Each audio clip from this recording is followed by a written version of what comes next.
अब very good evening guys. Chandra institute की YouTube channel पे मैं आरपी मिश्रा दोस्तों आपका स्वागत करता हूं। तो दोस्तों चलेंगे आज से फिर से यह जैसा आप जानते हैं दोस्तों, day by day super TT की प्रैक्टिस आपको बदल बदल के दी जा रही है। तो आज दोस्तों फिर से नंबर है बाल मनोविज्ञान का। कल आपको जीवन कौशल मिला था, उसके एक दिन पहले आपको शिक्षण कौशल मिला था। मैं चाहता हूं दोस्तों आप नोट्स भी ऐसे सेक्शन वाइज बनाया, एक भी बनाया, मैं चाहता हूं फैक्ट वाइज लिख ले दोस्तों। तो चलिए दोस्तों शुरू करते हैं आज का पहला क्वेश्चन। वैयक्तिक विभिन्नता के प्रमुख स्रोत क्या हैं? ऑप्शन ए वातावरण, ऑप्शन बी वंशानुक्रम, ऑप्शन सी दोनों, ऑप्शन डी दोनों में नहीं। तो दोस्तों अब अगर इस प्रश्न को आप ध्यान से देखें दोस्तों, तो हम सबको मालूम है दोस्तों, हमारे अंदर जो प्रमुख अंतर होते हैं दोस्तों, या तो माता पिता के वंशानुक्रम से आते हैं, जैसे हमारी आंखों का कलर, शरीर रचना, यह सब वंशानुक्रम की देन है दोस्तों। हमारी सभ्यता, संस्कृति, खान पान, रुचि, यह हमारे वातावरण से प्रभावित होती है दोस्तों। तो बिना टाइम गंवाए मैं चाहूँगा आप इसको समझ ले दोस्तों। तो आप भी समझ रहे हैं, मैं भी समझ रहा हूँ दोस्तों। इसका सही उत्तर है दोस्तों सी फॉर चेन्नई। तो आप कुछ भी करो, लिंग, आयु, समूह, राष्ट्रीयता, लेकिन अगर आप ध्यान से देखोगे दोस्तों तो आप खुद समझोगे कि यह इन दो में से किसी एक पर आएगा दोस्तों, या तो वंशानुक्रम या तो वातावरण, अर्थात यही दोनों मुख्य स्रोत हैं किसके? वैयक्तिक विभिन्नता के। अब चलेंगे दोस्तों क्वेश्चन नंबर 2। यह दोस्तों एक बहुत इंपॉर्टेंट परिभाषा है डेफिनेशन की, जो मैं लगातार लेता रहता हूँ, और जैसा मैं कई बार कह चुका हूँ, यह दुनिया की सबसे बेहतरीन परिभाषा भी है। विकास एक क्रमिक परिवर्तनों की श्रृंखला है जिसके फलस्वरूप नवीन योग्यताओं एवं विशेषताओं का जन्म होता है। उपरोक्त परिभाषा किसने दी है? ऑप्शन ए हरलॉक ने, ऑप्शन बी मुनरो ने, ऑप्शन सी वुडवर्थ ने, ऑप्शन डी गेसेल ने। तो दोस्तों मैं इन सब की परिभाषाओं पे हल्का हल्का बात करूंगा, और मैं चाहूँगा आप चाहो तो, अगर आपने नहीं लिखा तो आप लिख भी सकते हैं दोस्तों। एक तरफ से देखते हैं, यह परिभाषा हरलॉक की है, सही दोस्तों, और यह सबसे परफेक्ट है। क्या? देखिए दोस्तों, मैं खुद मानता हूं कि इस सदी में विकास पर शायद सबसे परफेक्ट काम किया है लेडी एलिजाबेथ वेरेट हरलॉक ने, जो एक महिला मनोवैज्ञानिक है दोस्तों। उनका मानना है, देखिए दोस्तों आप खुद सोचो, विकास क्या है? आपने जब आप में कुछ नया पैदा हुआ तभी तो उसे विकास मानेंगे। उसके बाद जैसे मैंने कई बार बोला लेक्चर्स में कि बच्चा एक ही बार चलता है, एक ही बार बोलता है, एक ही बार दौड़ता है, तो जिस दिन पहली बार होगा तभी तो विकास माना जाएगा। अब रोज कोई चलना थोड़ी सीखेगा, रोज कोई बोलना नहीं सीखेगा। आगे अगर होगी कोई चीज तो वृद्धि। आप तेज दौड़ सकते हो, पहले से आप तेज चल सकते हो, या वृद्धि है, और परिपक्वता प्राप्त करना है, न कि विकास है दोस्तों। तो दोस्तों यह परिभाषा की विकास एक क्रमिक, जैसे अब एक कहो पहले शैशवावस्था आएगी, परिवर्तन भी होगी, नवीन योग्यताएं भी होंगी। क्रमिक परिवर्तनों की श्रृंखला का अर्थ दोस्तों क्या है कि विकास में एक क्रम से चेंज होते हैं। जैसे पहले स्थायी दांत नहीं आएंगे, पहले दूध के दांत आएंगे, फिर स्थायी दांत आएंगे, और समय समय पर बच्चे में पैदा होते ही केवल रोने की क्षमता का विकास होता है, फिर हंसने की नई क्षमता पैदा होती है, रेंगने की नई क्षमता पैदा होती है दोस्तों। तो अब देखो, आप तो सबसे सटीक परिभाषा है हरलॉक की, मुनरो की परिभाषा है दोस्तों। एक बार सब सुन लेंगे, मुनरो की परिभाषा है दोस्तों क्या, कि विकास भ्रूणावस्था से वृद्धावस्था तक होने वाले परिवर्तनों की श्रृंखला है। तो दोस्तों यह मुनरो का रहा। वुडवर्थ, विकास वंशानुक्रम एवं वातावरण का गुणनफल है दोस्तों। और गेसेल की परिभाषा है, विकास एक अवधारणा से अधिक है, इसका निरीक्षण, मूल्यांकन तथा शरीर रचना, अंग विश्लेषण एवं व्यवहारात्मक, इन तीन पक्षों में मापन भी किया जा सकता है। तो दोस्तों यही चार प्रमुख परिभाषाएं हैं। स्किनर की परिभाषा पहले ही ले चुका हूं दोस्तों, तो यह परिभाषाएं आप लिख सकते हैं दोस्तों। तो इसका उत्तर जैसा पहले ही बता चुका हूं दोस्तों, इसका उत्तर है हरलॉक। और अब चलेंगे दोस्तों क्वेश्चन नंबर 3 पे। निम्न में से कौन सा जोड़ा सुमेलित है? दोस्तों आप देख रहे हैं लगातार क्वेश्चंस में प्रमुख राइटर्स की किताबें ले रहा हूं दोस्तों। तो पहला आपको बताना है कि क्या कोई जोड़ा गलत है या सारे के सारे सही सुमेलित हैं। तो the psychology of moral development क्या कोहलबर्ग की बुक है? B. Language and thought of a child क्या पियाजे की बुक है? सी। लैंग्वेज एंड थॉट क्या वाइगोत्स्की की बुक है, डी उपरोक्त सभी। तो दोस्तों आपको बता दूं, जो कोहलबर्ग ने अपना प्रमुख सिद्धांत दिया था नैतिक विकास का, उस पुस्तक का नाम था the psychology of moral development, और ये वास्तव में कोहलबर्ग की बुक है दोस्तों। पियाजे के भाषा और विचार के सिद्धांत जिस बुक में आए थे, उस बुक का नाम है language and thought of a child, और लैंग्वेज एंड थॉट भाषा और विचार यह प्रमुख पुस्तक है वाइगोत्स्की की दोस्तों। इसलिए दोस्तों इसको प्लीज ऐसे लिख लीजिएगा जैसे मैंने लिखा है। तो दोस्तों आप सही उत्तर समझ ही गए होंगे दोस्तों। सही उत्तर ऑफ कोर्स कोई और नहीं है बल्कि the right answer is guys D for Denmark, and that is उपरोक्त सभी। सही उत्तर सारे के सारे ऑप्शन सही दोस्तों। और अब चलेंगे दोस्तों क्वेश्चन नंबर 4। निम्न में से कौन सा कारक विकास को प्रभावित करता है? ऑप्शन ए आयु, ऑप्शन बी लिंग, ऑप्शन सी वंशानुक्रम, ऑप्शन डी सभी। अब दोस्तों एक बार ध्यान से देखिए आप, अब उम्र के अनुसार ही विकास होगा यार। अब एक दिन के बच्चे को दाढ़ी थोड़ी आ जाएगी, भागने थोड़ी लगेगा। अर्थात उचित विकास उचित उम्र आने पर ही होगा। जैसे दोस्तों पैदा होते ही दांत थोड़ी बच्चे के मुंह में दिखेंगे, वो 4-6 महीने बाद ही आपको दिखेंगे दोस्तों। तो विकास आयु से प्रभावित होता है दोस्तों। लिंग, देखिए दोस्तों अगर आप देखो तो विकास की प्रक्रिया में कुछ अंग कुछ सिस्टम, स्त्री पुरुष में भी विकास के कुछ सिस्टम में अंतर है दोस्तों। अर्थात लिंग भी विकास को प्रभावित करता है। और दोस्तों वंशानुक्रम कौन नहीं जानता? आँखों का रंग, शरीर रचना, कद काठी, त्वचा का रंग, बालों का, ये सब दोस्तों कहीं ना कहीं माता पिता से आता है। तो अगर दोस्तों आप ध्यान से देखिए तो निम्न में से सभी कारक आप समझ ही गए होंगे दोस्तों। बस जैसा हमेशा बोल रहा हूँ, क्वेश्चन टेस्ट करना मेरा टारगेट नहीं है, मैं चाहता हूँ आप फैक्ट समझें। सो the right answer is guys उपरोक्त सभी, अर्थात इनमें में से सभी कारक विकास को दोस्तों क्या करते हैं? प्रभावित करते हैं। और अब चलेंगे दोस्तों क्वेश्चन नंबर 5 पर। वैयक्तिक विभिन्नता के अध्ययन का जनक किसे माना जाता है दोस्तों? तो मैंने इसको कई बार दोस्तों लिया है। Option A Mendel, option B Skinner, option C Francis Galton, option D Tyler. तो दोस्तों जैसा मैंने कई बार बोला कि सबसे पहले बुद्धि का अध्ययन किया दोस्तों महान वैज्ञानिक फ्रांसिस गॉल्टन ने। और दोस्तों जुड़वा बच्चों का भी अध्ययन किया, और उन्होंने यह निष्कर्ष निकाला कि दुनिया में कोई भी दो लोग एक जैसे नहीं होते दोस्तों। तो ऐसा माना जाता है, जैसा आपने देखा होगा पिछले लेक्चर्स में मैंने उनकी प्रसिद्ध पुस्तक भी ली थी जिसका नाम था हेरिडिटरी जीनियस। और दोस्तों फ्रांसिस गॉल्टन को ही माना जाता है वैयक्तिक विभिन्नता के अध्ययन का जनक गाइज। तो the right answer is guys C for Chennai. तो C for Chennai is the right answer दोस्तों। सही उत्तर है C for Chennai, Francis Galton. चलेंगे दोस्तों, so Francis Galton is the right answer. Let's go to Francis Galton and C will be ticked out. तो सही उत्तर हो गया सी दोस्तों। और अब चलेंगे दोस्तों क्वेश्चन नंबर 6। अधिगम मनोविज्ञान का जनक कौन है दोस्तों? तो दोस्तों आपको थोड़ा सा यहाँ बता दूं, यह बहुत कम लोग दोस्तों जानते हैं, क्योंकि आपको जान के आश्चर्य होगा दोस्तों। अधिगम मनोविज्ञान का जनक न तो थॉर्नडाइक, एक बार देखेंगे ऑप्शन, थॉर्नडाइक, बी स्किनर, सी पावलोव, डी हर्मन एबिंगहॉस। देखिए दोस्तों अधिगम मनोविज्ञान जो लर्निंग साइकोलॉजी है, इसके जनक न तो थॉर्नडाइक हैं, न ही स्किनर है, न पावलोव है। एक जर्मन मनोवैज्ञानिक है दोस्तों जिसने पठार की अवधारणा भी दी है, मनोविज्ञान पे काफ़ी काम किया है दोस्तों, आपने सुना होगा। तो हर्मन एबिंगहॉस जिन्होंने विस्मृति का अनुपयोग का नियम, अनाभ्यास का नियम भी दिया है दोस्तों, वो जनक है लर्निंग साइकोलॉजी के। इसलिए दोस्तों the right answer is D for Denmark. सही उत्तर है दोस्तों हर्मन एबिंगहॉस। तो D is the right answer. और अब चलेंगे दोस्तों क्वेश्चन नंबर 7। अधिगम स्थानांतरण के सिद्धांतों के जोड़े सुमेलित करिए दोस्तों। मैं इसे खुद कर रहा हूं दोस्तों, वेरी इंपॉर्टेंट क्वेश्चन दोस्तों, वेरी वेरी इंपॉर्टेंट क्वेश्चन। तो अधिगम स्थानांतरण आपने सुना होगा दोस्तों, सकारात्मक स्थानांतरण, नकारात्मक स्थानांतरण।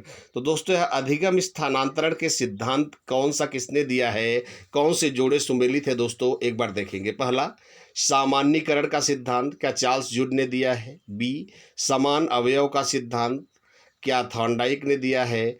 और आरोपण का सिद्धांत क्या कोहलर ने दिया है दोस्तों? तो दोस्तों आपको, या फिर डी उपरोक्त सभी। देखिए दोस्तों क्वेश्चन आप जानते हैं उत्तर क्या होगा, पर दोस्तों एक बार सारा, जैसा मैं हर बार व्याख्या देता हूँ, एक बार व्याख्या सुनेंगे। देखिए दोस्तों जैसे आप एक सवाल लगा रहे हो और एक सवाल और लगा रहे हो, दोनों में आंकड़े परिवर्तित है पर सूत्र एक ही है दोस्तों। तो आप अगर 50 सवाल पा जाओगे उसी सूत्र पर तो आप 2 लगाओगे, 5 लगाओगे, फिर आपको लगेगा यार अब क्या 50 लगाना यार, सब में सूत्र तो कॉमन ही है। यही दोस्तों सामान्यीकरण का सिद्धांत है। 2 मैटर में, 2 विषय वस्तु में जो कॉमन हो, कॉमन का अर्थ है सामान्य हो, जनरलाइज्ड हो, उसी को ग्रहण करके बाकी बकवास को हटवा देना, यह सामान्यीकरण का सिद्धांत दोस्तों चार्ल्स जूड ने दिया है। कई बार एग्जाम में आ चुका है दोस्तों। सामान्य अवयव का यहाँ सिर हो गया, सिद्धांत होना चाहिए दोस्तों।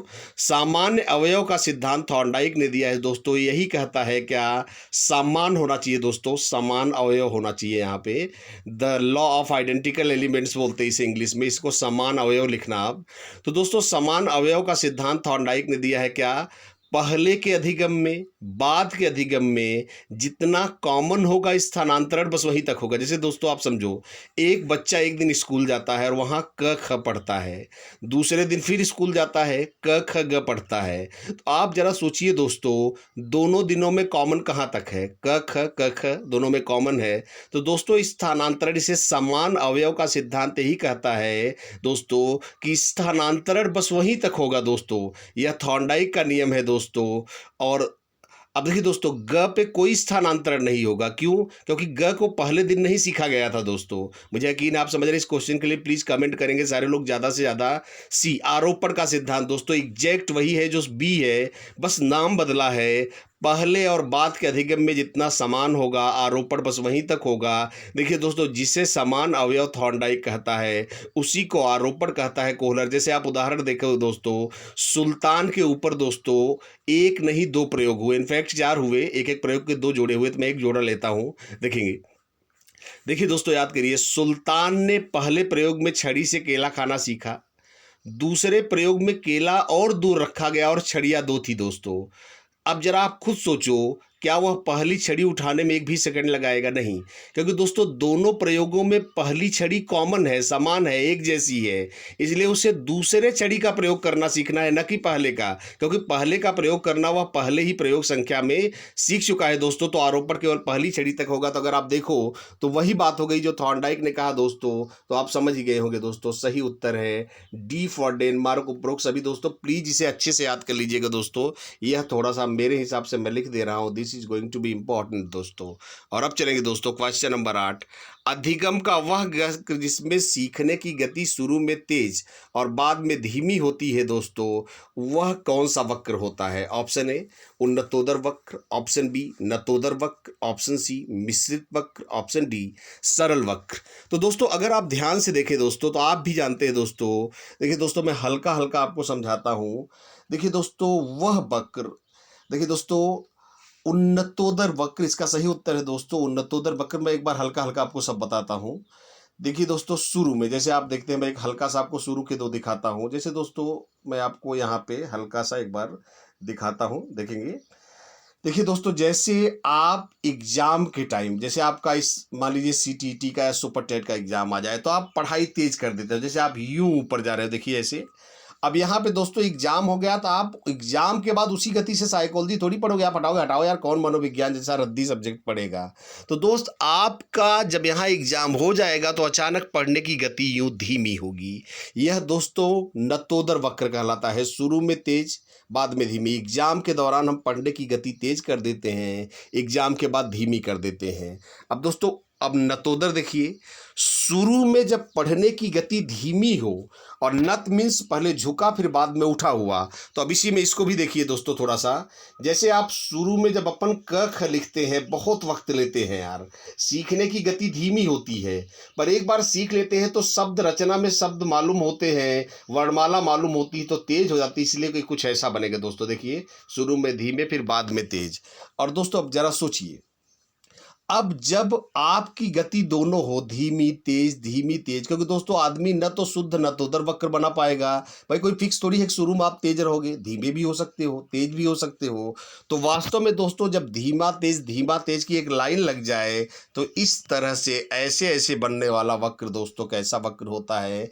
मिश्रित वक्र होता है। और अगर दोस्तों सीखने की गति हमेशा एक जैसी हो, मतलब आदमी एक जैसा ही सीखे जो कि मनुष्य के लिए संभव नहीं दोस्तों, उसे हम सरल वक्र कहते हैं दोस्तों। जैसा मैंने कई लेक्चर में पहले भी बोला है कि मनुष्य कभी भी मिश्रित वक्र ही बना सकता है, सरल वक्र नहीं बना सकता दोस्तों, क्योंकि सरल वक्र केवल मशीन बना सकती है दोस्तों, जो थकेगी नहीं, सोएगी नहीं। भाई आप सोओगे तो आपके सीखने की गति धीमी तो होगी, रुकेगी तो सही। इसलिए दोस्तों सही उत्तर है उन्नतोदर वक्र। मुझे यकीन है दोस्तों, मैंने आपको, प्लीज कमेंट करेंगे दोस्तों, क्या मैंने आपको चारों समझाने में सफल रहा हूं।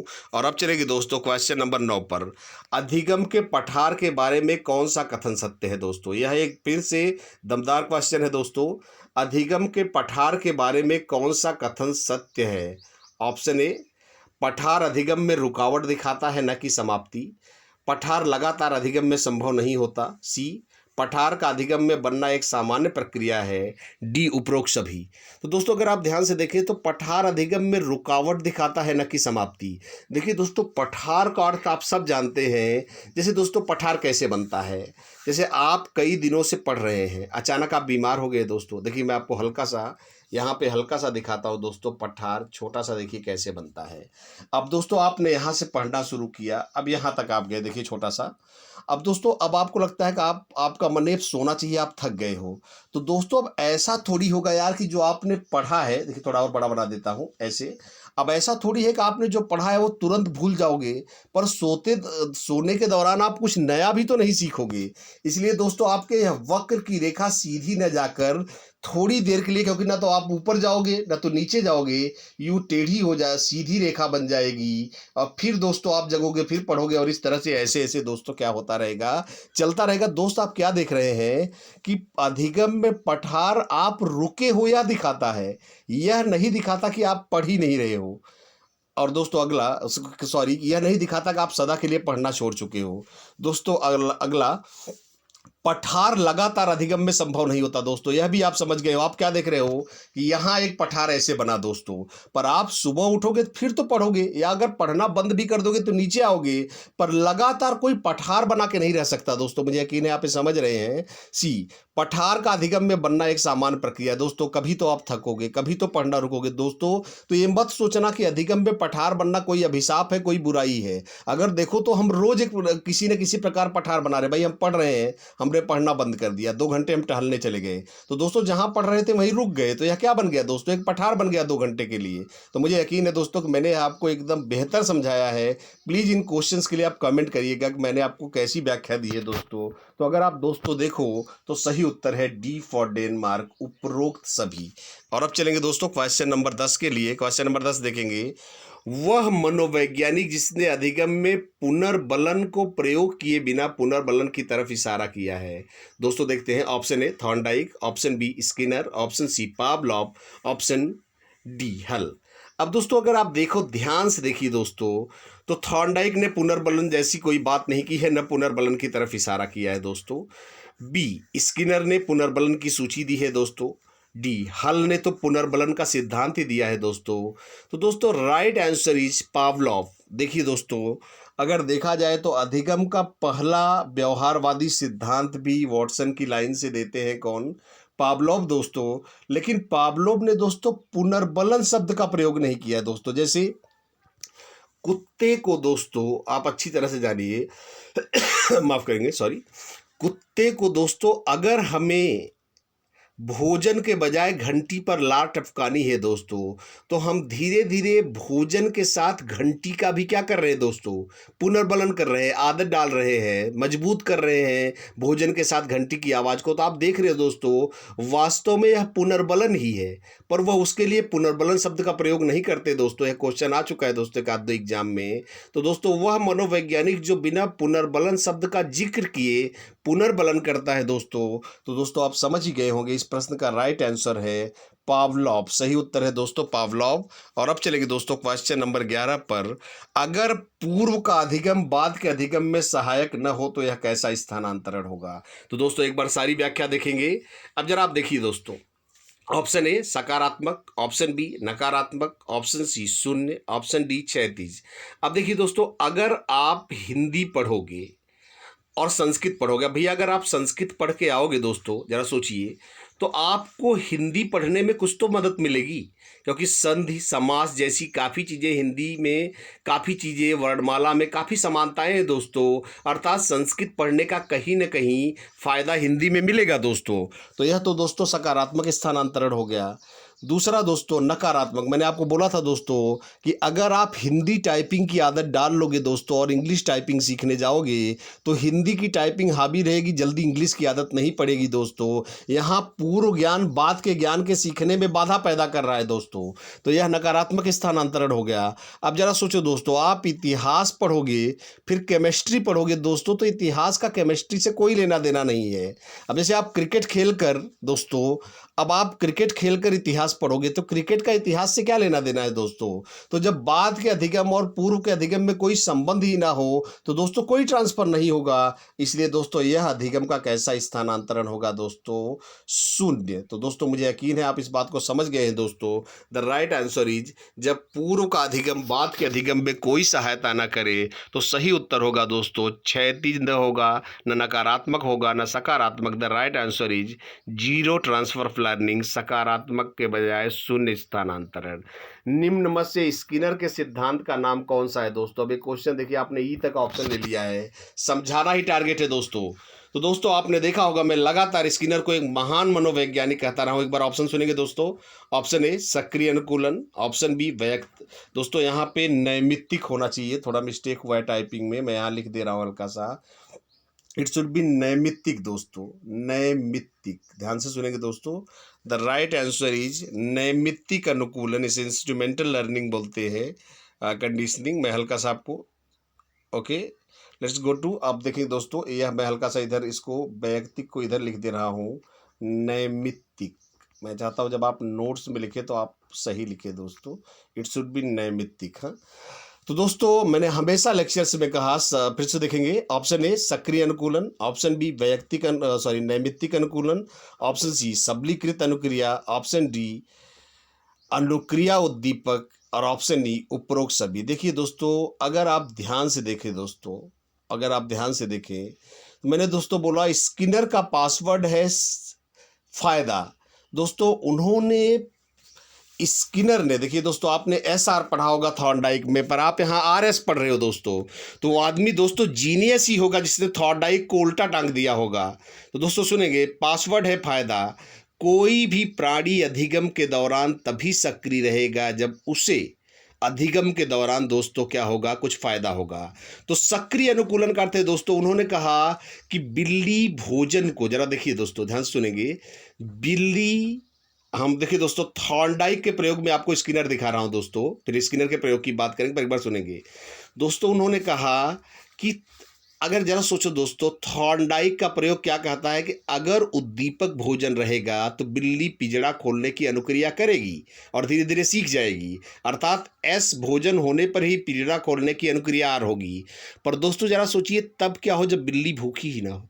अब जरा सोचिए दोस्तों, अब स्किनर आ रहा है प्रयोग में दोस्तों, बिल्ली का भूखा होना उसे सक्रिय बनाता है, तैयार करता है, जो तत्परता का नियम है वही स्किनर का सक्रिय अनुकूलन है दोस्तों। उसको भूखा होना उसे उछल कूद के लिए, भोजन ढूंढने के लिए एक्टिव बनाता है दोस्तों। इसलिए उसने कहा कि भोजन इंपॉर्टेंट नहीं है, पिंजड़ा खोलने की अनुक्रिया के लिए तत्पर रहना जरूरी है। इसलिए उसने कहा अनुक्रिया पहले आएगी, उद्दीपक बाद में आएगा दोस्तों। जैसे अब दोस्तों एक बार प्रयोग सुने, मैं चाहता हूं इसको आप समझें और प्लीज कमेंट करें दोस्तों। अब पिंजड़े में चूहा बंद है, एक बार स्किनर का प्रयोग देखते हैं दोस्तों। अब दोस्तों बाहर एक प्याली में, बाहर वह एक खटका दबाता है और उस खटका को दबा, जिसे हम लैच बोलते हैं, उस खटका को दबाते ही उसकी प्याली में थोड़ा भोजन गिर पड़ता है। जरा दोस्तों खुद सोचिए, अब वह भोजन उद्दीपक है और खटका दबाना अनुक्रिया है। अब जरा सोचिए दोस्तों, उससे भोजन से फायदा है या भोजन खटका दबाने से फायदा है। दोस्तों भोजन तो कहीं ना कहीं पड़ा ही है, पर उसको भोजन तभी तो मिलेगा जब वो खटका दबाएगा। तो उसे दोस्तों आदत खटका दबाने की डालनी है, मतलब उसे अनुक्रिया की आदत डालनी है, उद्दीपक की नहीं दोस्तों। इसलिए महान स्किनर ने कहा कि आपको उद्दीपक की आदत नहीं डालनी है, अनुक्रिया की। उनका एक और प्रयोग बताता हूँ, कबूतर का प्रयोग दोस्तों। कबूतर एक पिंजड़े में एक बॉक्स में बंद है, जिसे हम कबूतर पेटिका बोलते हैं दोस्तों। अब कबूतर पेटिका में एक कबूतर को दोस्तों दाना कैसे मिलता है, एक बार थोड़ा सा हल्का सा आप देखेंगे दोस्तों। कबूतर को लाल और सफ़ेद दो तरह के प्रकाश पड़ते हैं एक बटन पर, जिस पे वो बंद है बॉक्स में, उसे चोंच मारना है दोस्तों। अब कबूतर पर दोस्तों प्रयोग में पहले से फिक्स होता है कि दाना तभी मिलेगा, ध्यान से सुनेंगे, जब प्रयोग लाल रहेगा। पर दोस्तों अब आप धीरे धीरे आप देखें दोस्तों, अब बार बार वह पिंजड़ा तो मारेगा दोस्तों। अब शुरू में चोंच तो मारेगा कबूतर, पर उसको थोड़ी पता है किस पे मिलेगा किस पे नहीं मिलेगा। पर जरा दोस्तों आप खुद सोचिए दोस्तों, ध्यान से सुनेंगे, 10 20 50 बार चोंच मारने के बाद कबूतर भी तो सोचेगा यार कि मैं इतनी देर से चोंच मार रहा हूं, पर मुझे हर बार दाना केवल लाल प्रकाश पे मिलता है। अब दोस्तों आप खुद सोचो क्या होगा। अब सफेद प्रकाश पर चोंच मारने की अनुक्रिया धीरे धीरे दोस्तों क्या हो जाएगी, बंद हो जाएगी दोस्तों। और इसी को दोस्तों हम क्या बोलते हैं कि वही अनुक्रिया मजबूत होगी जिससे फायदा होता है। दाना मिलने का फायदा किससे होता है, लाल प्रकाश से। इसलिए सफेद प्रकाश पर चोंच मारने की अनुक्रिया दोस्तों बंद हो जाएगी। इसीलिए दोस्तों स्किनर ने क्या कहा कि हमको अनुक्रिया, प्लीज मुझे कमेंट करके बताएंगे क्या मैं आपको समझा पाया हूं दोस्तों, या मैंने एक बहुत बड़ा रिस्क लिया है सारे और नाम लेकर के। तो दोस्तों अनुक्रिया को मजबूत बनाओ, इसलिए उन्होंने थॉर्नडाइक के उद्दीपक अनुक्रिया सिद्धांत को उलट करके अनुक्रिया उद्दीपक सिद्धांत बना दिया है दोस्तों। तो दोस्तों आप प्लीज इसके लिए कमेंट करेंगे। अब एक बार सारे नाम फिर से देखें दोस्तों। प्राणी अधिगम के दौरान सक्रिय रहेगा अनुक्रिया द्वारा, यह सक्रिय अनुकूलन है। निमित्त, नैमित्तिक किससे बना है दोस्तों, निमित्त क्या होता है, अगर गांव में देहात पूछते हैं भैया आप क्यों आए हो, किस निमित्त से आए हो, अर्थात निमित्त का अर्थ है फायदा दोस्तों। पासवर्ड वही है दोस्तों, फायदा क्या, कि हमें कोई भी आदमी किसी अधिगम के दौरान तभी एक्टिव रहेगा जब उसे कोई फायदा होगा। और अब चलेंगे दोस्तों, जैसे आपको भाई सुपर टेट की तैयारी कर रहे हो, अब आपको सिलेबस के बाहर कोई पढ़ाए कि आप वहां पर एक्टिव रहोगे, नहीं रहोगे दोस्तों, क्योंकि सिलेबस के बाहर एक्टिव होने से आपको कोई फायदा नहीं दोस्तों। और सबलीकृत अनुक्रिया दोस्तों बता ही चुका हूं, जहां थॉर्नडाइक कहता है कि दीपक को मजबूत बनाओ, आप देख रहे हो वहां पर हमारा स्किनर क्या कह रहा है कि अनुक्रिया को मजबूत बनाओ। तो दोस्तों उसके सिद्धांत का नाम सबलीकृत अनुक्रिया ही होगा दोस्तों। और जो अनुक्रिया को मजबूत करता है दोस्तों, एसआर को पलट के आरएस ही बनाएगा दोस्तों। तो मुझे यकीन है दोस्तों आप समझ गए हैं, द राइट आंसर इज उपरोक्त सभी, E for England is the right answer. और अब चलेंगे दोस्तों क्वेश्चन नंबर 13 पर। अधिगम के लिए उचित वातावरण कैसे संभव है। ऑप्शन ए पूर्व ज्ञान से जोड़कर, बी रुचि को ध्यान में रखकर, सी प्रेरित करके, डी उपरोक्त सभी। तो दोस्तों अगर आप देखें तो अधिगम के लिए उचित वातावरण दोस्तों कैसे बनेगा। अधिगम के लिए भैया उचित वातावरण तभी तो बनेगा जब बच्चे को पूर्व ज्ञान से जोड़ेंगे, समझने में आसानी होगी दोस्तों, नवीन ज्ञान। रुचि, विद्यार्थी को हिंदी पसंद है तो अंग्रेजी पढ़ाएंगे थोड़ी, अधिगम के दौरान अच्छा वातावरण बनेगा। प्रेरित करते, पढ़ाने से पहले मोटिवेट करिए कि बेटा यह इंपॉर्टेंट है, ये वो कह के। दोस्तों आप समझ ही गए होंगे, इसका उत्तर है उपरोक्त सभी। The right answer is, let's go, उपरोक्त सभी इज द राइट आंसर। तो this is going to be D for Denmark दोस्तों, सही उत्तर है D for Denmark. So the right answer is D for Denmark. और अब चलेंगे दोस्तों नेक्स्ट क्वेश्चन पर। तो नेक्स्ट क्वेश्चन है, गेस्टाल्ट शब्द किस भाषा से है दोस्तों। तो दोस्तों यह एक बहुत इंपॉर्टेंट शब्द है, कई एग्जाम में आ चुका है। आपने दोस्तों गेस्टाल्टवाद का नाम सुना होगा। तो दोस्तों जिसके जनक हैं महान मैक्स वर्दीमर। देखिए दोस्तों आपको बता दूं, गेस्टाल्टवाद के सबसे बड़े विचारक हैं कोहलर, पर इसके जनक दोस्तों कोहलर नहीं है, मैंने कई लेक्चर में बोला भी है। इसके जनक है दोस्तों मैक्स वर्दीमर। देखिए मैं हल्का सा लिख रहा हूं, मैक्स वर्दीमर इसके जनक है दोस्तों। तो दोस्तों गेस्टाल्ट शब्द किस भाषा से है। Option A Greek, option B German, option C Latin, option D Angrezi. देखिए दोस्तों आपको ये बात बता रहा हूँ, गेस्टाल्टवाद का जन्म जर्मनी से हुआ। गेस्टाल्ट का अर्थ है दोस्तों संपूर्ण आकृति। तो दोस्तों आप समझ ही गए होंगे, फिर भी आपको हल्का सा समझाता हूँ। तो उत्तर दोस्तों बता दे रहा हूँ, उत्तर है जर्मन भाषा का। देखिए दोस्तों गेस्टाल्ट का अर्थ क्या है कि गेस्टाल्ट का अर्थ होता है पूर्ण आकृति, अर्थात किसी समस्या को पूरी तरह से तभी समझा जा सकता है जब पूरी की पूरी समस्या मालूम है दोस्तों। कहने का अर्थ मैंने आपको बोला था कि अगर एक बुक का दाम 5 रुपए है तो 10 बुक का दाम निकालिए। तो भैया अगर आप एक बुक का दाम ही गायब कर दोगे तो 10 बुक का दाम कहाँ से निकलेगा दोस्तों। अर्थात किसी सवाल को भी तभी हल किया जा सकता है जब पूरी की पूरी समस्या मालूम हो। अब दोस्तों एक बार इसको सुल्तान के बहाने समझाता हूँ। सुल्तान जिस कमरे में बंद है दोस्तों, वहां एक छड़ी से उसे केले खाने हैं दोस्तों, जो बाद में हमें पता चलता है। अब जरा आप सोचिए दोस्तों, छड़ी को रूम के बाहर फेंक दोगे तो गेस्टाल्ट पूर्ण आकृति ही खत्म हो जाएगी दोस्तों। ऐसे में वह केले खा नहीं पाएगा दोस्तों। अर्थात गेस्टाल्ट शब्द का अर्थ है किसी भी परिस्थिति या समस्या का समाधान तभी संभव है जब संपूर्ण समस्या आंखों के सामने हो दोस्तों। और यह गेस्टाल्टवाद का मूल है दोस्तों। और यह बहुत पॉपुलर और इम्पोर्टेंट क्वेश्चन है दोस्तों। और गेस्टाल्ट किस भाषा का शब्द है दोस्तों, इसीलिए आपने देखा होगा गेस्टाल्ट के नाम है, मैं आपको थोड़ा और बता देता हूं। गेस्टाल्टवाद के कुछ हिंदी में नाम है संपूर्णवाद, पूर्णवाद, अवयवीवाद, और इसका एक और नाम है दोस्तों समग्रवाद, जिसका सबका अर्थ दोस्तों पूर्ण ही है, आप देख ही रहे हो। और अब चलेंगे दोस्तों क्वेश्चन नंबर 15 पर। कूर्ट लेबिन के सिद्धांत का नाम बताइए दोस्तों। मैंने पिछले भी लेक्चर में इस पे बात की थी। कूर्ट लेबिन के सिद्धांत का नाम क्या है? ऑप्शन ए क्षेत्र सिद्धांत, ऑप्शन बी तलरूप सिद्धांत, ऑप्शन सी दोनों, ऑप्शन डी दोनों नहीं। तो दोस्तों अगर देखें तो कूर्ट लेबिन के सिद्धांत का नाम दोस्तों वही है क्षेत्र सिद्धांत। और उसी को दोस्तों क्षेत्र को ही सरफेस बोलते हैं दोस्तों। तलरूप आपने सुना होगा ज्योग्राफी में। तो दोस्तों जो क्षेत्र सिद्धांत है दोस्तों, उसी को तलरूप सिद्धांत भी कहते हैं दोस्तों। तो मुझे एक बार दोस्तों सब लोग कमेंट करेंगे। और आप जानते हैं दोस्तों the right answer is C for Chennai. तो दोस्तों कैसा लगा आज का यह लेक्चर दोस्तों, मुझे प्लीज़ बताएं। मैंने अपने तरफ से दोस्तों पूरी कोशिश की है। आपको व्याख्या देने में काफ़ी वक्त लगता है दोस्तों, पर जैसा मैं आपको बता रहा हूँ केवल उत्तर बता देना दोस्तों प्रैक्टिस नहीं है। क्योंकि दोस्तों देखिए, प्रैक्टिस अपने जगह है दोस्तों, पर विषय वस्तु के प्रति आपकी समझ अपने जगह है। और समझ से देखिए दोस्तों, मैं हमेशा बोलता हूँ पढ़ाई ऐसी करिए कि 15 क्वेश्चन पढ़िए और 100 क्वेश्चन रेडी हो। अब दोस्तों इसमें हर ऑप्शन किसी न किसी प्रश्न का तो उत्तर होगा दोस्तों। तो चलिए दोस्तों एंजॉय करते रहिए, लॉकडाउन का पालन करें दोस्तों। अभी भी दोस्तों मैं चाहता हूँ घरों में रहें, अपने परिवार को, फैमिली को सुरक्षित रखें दोस्तों।